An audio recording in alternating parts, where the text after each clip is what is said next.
नमस्कार, मैं CS पटेल बृहन मुंबई महानगर पालिका शिक्षण विभाग वर्चुअल क्लास में आप सबका हार्दिक स्वागत करता हूं। बच्चों, वैश्विक महामारी के चलते इस वर्ष का अध्ययन अध्यापन का कार्यक्रम प्रभावित हो रहा है। ऐसे में हमारी बृहन मुंबई महानगर पालिका ने प्रत्येक विद्यार्थी तक ऑनलाइन टीचिंग पहुंचाने का प्रयास शुरू कर दिया है। तो बच्चों, कक्षा 9वीं में आज हम पढ़ेंगे राजनीति शास्त्र। बच्चों, आज हम पढ़ेंगे राजनीति शास्त्र यानी पॉलिटिकल साइंस। तो बच्चों, जिसमें आज का पाठ हमारा है विश्व युद्धोत्तर राजनीतिक गतिविधियां, यानी विश्व युद्धोत्तर राजनीतिक गतिविधियां अर्थात post world war political developments. Post world war political development. तो बच्चों, मैं VTC टीचर CS पटेल, और बच्चों ये है आपकी इतिहास और राजनीति शास्त्र की पाठ्यपुस्तक, जिसमें से आज पढ़ने वाले हैं राजनीति शास्त्र यानी पॉलिटिकल साइंस। और आपका आज का पाठ है बच्चों विश्व युद्धोत्तर राजनीतिक गतिविधियां यानी post world war political developments. आइए बच्चों शुरू करते हैं। Let's revise. चलिए थोड़ा पुनरावर्तन कर लेते हैं।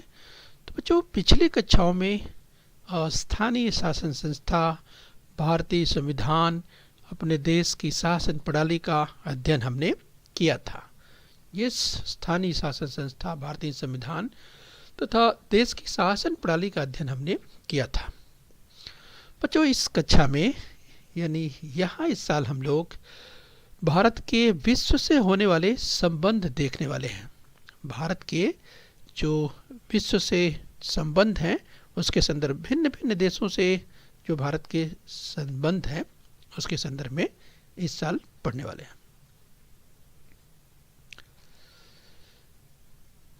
तो बच्चों, हम सभी अलग अलग कारणों से सुविधाओं के लिए समाज के व्यक्तियों, संस्थाओं तथा संगठनों पर निर्भर होते हैं। बच्चों, हमारा सामाजिक जीवन एक दूसरे पर निर्भर होता है तथा एक दूसरे का सहयोग बहुत ही महत्वपूर्ण होता है। जैसा कि चित्र में, इमेज में आप देख पा रहे हैं कि किस तरह से समाज में जो सहभागिता की बात कहें, एक दूसरे के सहयोग की बात करें, तो ये उसमें जो निरंतर आदान प्रदान चलता रहता है और इस तरह से एक दूसरे के साथ व्यवहार होते रहते हैं। इसी तरह से बच्चों, अगर देश स्तर की बात करें तो देश स्तर पर भी इसी तरह का व्यवहार होता रहता है। और अगर आगे चल कर के इसे अंतर्राष्ट्रीय स्तर की बात करें बच्चों, ये राष्ट्र का, एक देश का दूसरे देश के साथ जो इस तरह के संबंध होते हैं बच्चों, उसे इंटरनेशनल सिस्टम कहते हैं, उसे अंतर्राष्ट्रीय व्यवस्था कहते हैं। तो इस तरह से बच्चों ये जो स्वतंत्र देश एक दूसरे के साथ अनुबंध भी करते हैं तथा सभी स्वतंत्र तथा प्रभुत्व संपन्न देशों से मिलकर के एक व्यवस्था जो तैयार होती है उसे ही कहते हैं इंटरनेशनल सिस्टम।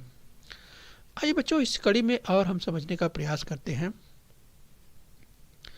परस्परावलंबन यानी इंटरडिपेंडेंस क्या होता है, ये समझने का प्रयास करें। विश्व के सभी देश किसी न किसी कारणों से एक दूसरे पर अवलंबित होते हैं। सबको जरूरतें पड़ती हैं, किसी को क्या तो किसी को क्या। इसके लिए ज़रूरत पड़ती है बच्चों किस चीज़ की? यस, अगर सहयोग की बात करें, मेल जोल की बात करें, अंतर्राष्ट्रीय संबंधों की बात करें, तो ये देखिए यहाँ पर आप समझ सकते हैं कि किस तरह से जो है कोई भी, चाहे राष्ट्र छोटा हो या बड़ा हो, विकसित हो या अविकसित हो, यस, तो एक दूसरे की ज़रूरत पड़ती रहती है। और बच्चों, यही व्यवस्था, ये जो परस्परावलंबन कहते हैं, जिसे इंटरडिपेंडेंस कहते हैं बच्चों, ये अंतर्राष्ट्रीय व्यवस्था अर्थात आज की जो वैश्विक व्यवस्था की हम बात करते हैं, ग्लोबलाइजेशन की बात करते हैं, उसकी एक महत्वपूर्ण विशेषता है। बच्चों, विदेश नीति द्वारा अंतर्राष्ट्रीय संबंध यानी international relations through foreign policy की अगर बात करें तो प्रत्येक राष्ट्र अपने अंतर्गत व्यवहार के लिए तथा अन्य राष्ट्रों से कैसे व्यवहार करें, इस विषय में नीति निर्धारित करता है। तो हर एक देश की अपनी क्या होती है बच्चों, एक फॉरेन पॉलिसी होती है, एक विदेशी नीति जिसे कहते हैं, एक विदेशी नीति होती है। यस, तो विदेश नीति होती है, उसी के द्वारा जो दूसरे राष्ट्रों से संबंध रखा जाता है, इसे ही कहते हैं international relations through foreign policy. तो इस तरह से प्रत्येक देश की अपनी विदेश नीति होती है। तो बच्चों, भारत की जो विदेश नीति है वो तो हम आगे पढ़ेंगे, यहाँ पर हम केवल चर्चा कर रहे हैं। आइए बच्चों, हम अगर बात करें यहाँ पर जो आप देख पा रहे हैं पृष्ठभूमि बैकग्राउंड की बात करें कि वर्तमान विश्व में अब तक 2 विश्व युद्ध लड़े गए हैं, 2 वर्ल्ड वॉर हो चुके हैं बच्चों।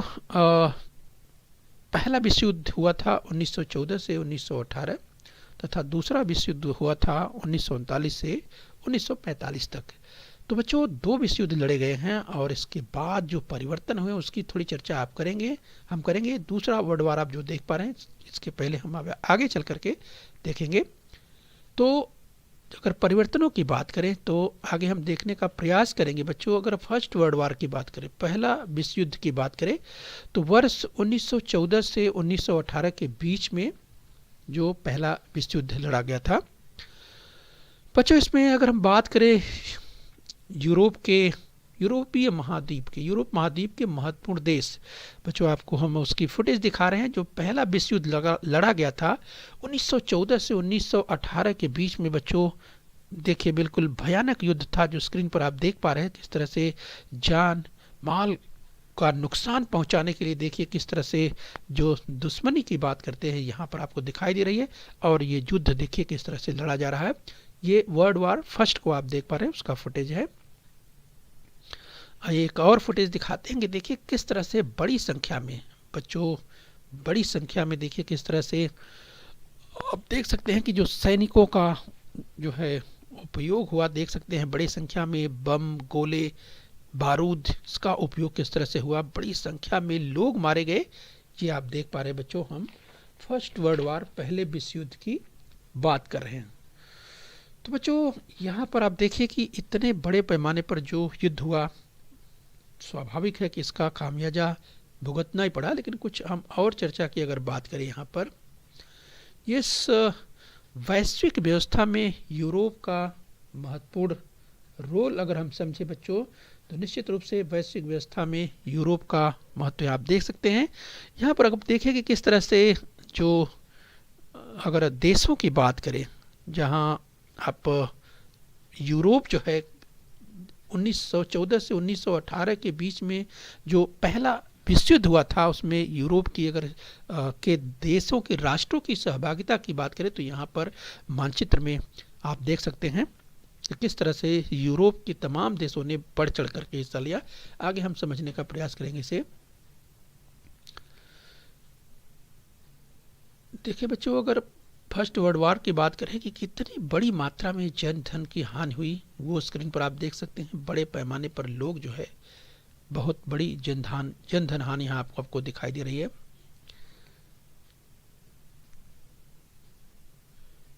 यहाँ पर आप देख सकते हैं कि अर्थव्यवस्था पूरी तरह से चरमरा गई थी। यानी अर्थव्यवस्था, चूँकि जो 1914 से 1918 तक का जो पहला वर्ल्ड वॉर लड़ा गया था, उसमें पूरी तमाम जो देश थे वो उनकी अर्थव्यवस्था पूरी तरह से खराब हो चुकी थी, चरमरा गई थी। ऐसे में तमाम अगर घायल व्यक्तियों की बात करें, घायल सैनिकों की बात करें, तमाम जो लोग मारे गए थे, उसके बाद जो महामारी फैली थी, तमाम तरह की समस्याएं थी। इसके कारण जो है भूखमरी की स्थिति बनी हुई थी, लोग दाने दाने की मोहताज हो गए थे। ऐसी स्थिति हुई थी प्रथम विश्व युद्ध यानी फर्स्ट वर्ल्ड वॉर की बात कर रहे हैं। कुछ इमेज हम आपको दिखाते हैं फर्स्ट वर्ल्ड वॉर की। देखिए किस तरह से लाशें बिछ गई थी, आप देख सकते हैं स्क्रीन पर। यहाँ पर आप देख सकते हैं कि तमाम अगर कैजुअलिटीज़ की बात करें, यानी जो लोग मारे गए थे, तो आप देख सकते हैं कि बड़े पैमाने पर जो है वो यहाँ पर यानी पहले विश्व युद्ध में लोग मारे गए थे, जिसकी हम चर्चा कर रहे हैं फर्स्ट वर्ल्ड वॉर की। प्रथम विश्व युद्ध में अगर सहभागी राष्ट्रों की बात करें, यानी countries involve the first war की बात करें बच्चों, तो आप देखिए अगर एलाइज पावर की बात करें, मित्र राष्ट्र और दूसरी तरफ देखिए मध्यगत राष्ट्र यानी सेंट्रल पावर्स को आप देख सकते हैं। यहाँ पर आप देख सकते हैं ये कि अगर हम मित्र राष्ट्रों की बात करें तो मित्र राष्ट्रों में ब्रिटेन, फ्रांस, रूस, इटली, अमेरिका एक तरफ थे, जबकि दूसरी तरफ जर्मनी, ऑस्ट्रिया, हंगरी, ऑटोमन साम्राज्य और बल्गारिया। तो बच्चों इस तरह से देखिए किस तरह से जो है, अगर हम प्रथम विश्व युद्ध की बात करें, सहभागी राष्ट्रों की बात करते हैं, तो यहाँ पर जो कंट्रीज इन्वॉल्व थे in the first world war, ये स्क्रीन पर आप देख सकते हैं। आइए बच्चों इसी क्रम में हम बात करेंगे कि युद्ध न हो, यानी आगे युद्ध न हो इस तरह की उपाय योजना की बात चली तो सामने तैयार हुआ लीग ऑफ नेशंस। तो बच्चों इसके लिए लीग ऑफ नेशंस की स्थापना हुई, राइट, लीग ऑफ नेशंस यानी राष्ट्र संघ की स्थापना हुई। तो जो लीग ऑफ नेशंस की अगर हम बात करते हैं, ध्यान रखिए बच्चों यहाँ पर जो अंतर है, हम राष्ट्र संघ की बात करते हैं तो आपको संयुक्त राष्ट्र संघ नहीं समझना है। यस, तो बच्चों ये लीग ऑफ नेशंस हैं जिन्हें राष्ट्र संघ भी कहते हैं, लेकिन इसकी स्थापना पहले विश्व युद्ध के बाद हुई थी, राइट। और जिस हम संयुक्त राष्ट्र संघ की बात कर रहे हैं उसकी स्थापना दूसरे विश्व युद्ध के बाद हुई थी। तो बच्चों यहाँ पर आपको कन्फ्यूजन नहीं होना है। तो यहाँ पर हम लीग ऑफ नेशंस की बात कर रहे हैं, तो युद्ध न हो यानी पहले विश्व युद्ध के बाद ऐसी स्थिति बनी कि आगे युद्ध नहीं होना चाहिए, इसके लिए इस लीग ऑफ नेशंस का आप लोगो देख पा रहे हैं। यस, तो इस तरह से लीग ऑफ नेशंस की स्थापना हुई।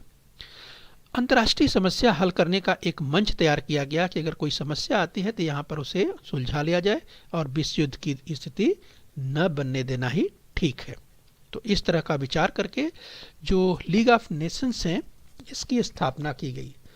बच्चों लीग ऑफ नेशंस तो बन गया, लेकिन आगे चल करके स्थिति क्या बनी? लीग ऑफ नेशंस के बावजूद बच्चों शांति प्रस्थापित करने के लिए इसका निर्माण तो किया गया, लेकिन आगे चल करके जो लीग ऑफ नेशंस के ही राष्ट्र थे वे राष्ट्र जो है यानी लीग ऑफ नेशंस के का कहना मानने से इनकार करने लगे। और आगे चलकर जो स्थिति बनी, जर्मनी, इटली, स्पेन आदि देशों में तो तानाशाही शासन व्यवस्था अस्तित्व में आ गई। और बच्चों आगे हम समझेंगे कि यही सब कारण था जिसके कारण जो है अब प्रथम विश्व युद्ध तो समाप्त हो गया, लेकिन धीरे धीरे आगे चल करके दूसरे विश्व युद्ध की स्थिति बनने लगी। तो प्रथम विश्व युद्ध के बाद यूरोप तथा यूरोप के बाहर जो है अनेक परिवर्तन हुए।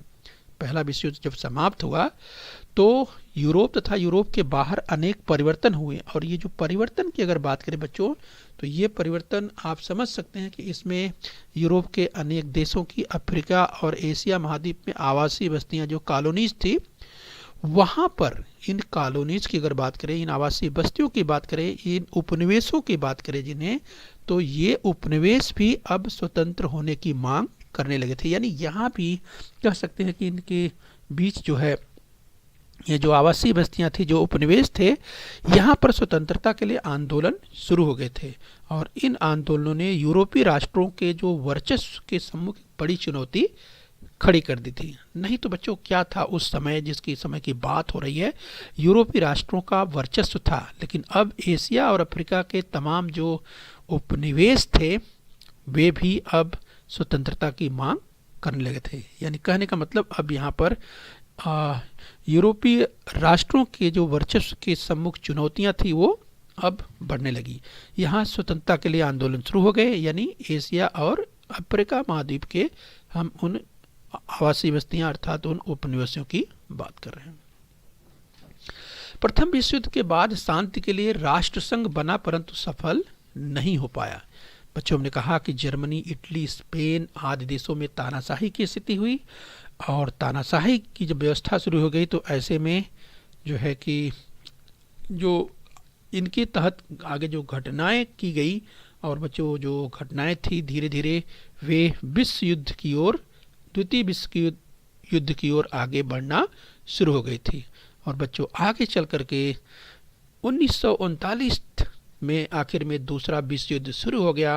और दूसरा विश्व युद्ध कितना भयानक था बच्चों, वो आपको याद होगा कि उसी दूसरे विश्व युद्ध में बच्चों जापान के हिरोशिमा और नागासाकी पर अमेरिका ने परमाणु बम तक गिरा दिए। बच्चों, तो इस तरह से अब तक जो 2 विश्व युद्ध हुए हैं, हमने आज पहले विश्व युद्ध की चर्चा की।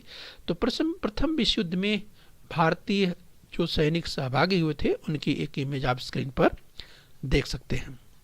तो इस तरह से बच्चों हमने आज प्रथम विश्व युद्ध के संदर्भ में चर्चा की। हमने देखा कि प्रथम विश्व युद्ध के बाद जो स्थिति पैदा हुई कि किस तरह से आखिर में आगे विश्व युद्ध न हो, इस तरह की परिस्थिति न पैदा हो, इसके लिए लीग ऑफ नेशंस का जो गठन किया गया कुछ सालों के बाद। आखिर में तमाम यूरोपीय देश, जर्मनी, इटली, स्पेन जैसे देशों ने किस तरह से इसे मानने से इनकार कर दिया और स्थिति फिर द्वितीय विश्व की युद्ध की ओर जो है फिर पूरा विश्व बढ़ने लगा और आखिर में 1939 आते आते दूसरा विश्व युद्ध शुरू हो गया, जिसे बच्चों हम आगे बढ़ेंगे। तो चले बच्चों, यहाँ पर थोड़ा सा अभ्यास कर लेते हैं। आइए एक प्रश्न रखते हैं आपके सामने। बच्चों, प्रथम विश्व युद्ध सन रिक्त स्थान दिया हुआ है, इतने में प्रारंभ हुआ। आप याद कीजिए, आपके पास 4 विकल्प हैं, 1814, 1914, 1939 या 1945। तो बच्चों, मुझे लगता है कि विश्व युद्ध, प्रथम विश्व युद्ध, फर्स्ट वर्ल्ड वॉर के शुरू होने की बात कर रहे हैं, तो आपको याद हो गया। हमने कई बार इसकी चर्चा की, तो मुझे लगता है कि आपको याद आ गया होगा। तो चलिए सही उत्तर मिला लीजिए। जो प्रथम विश्व युद्ध शुरू हुआ था वो 1914 में शुरू हुआ था।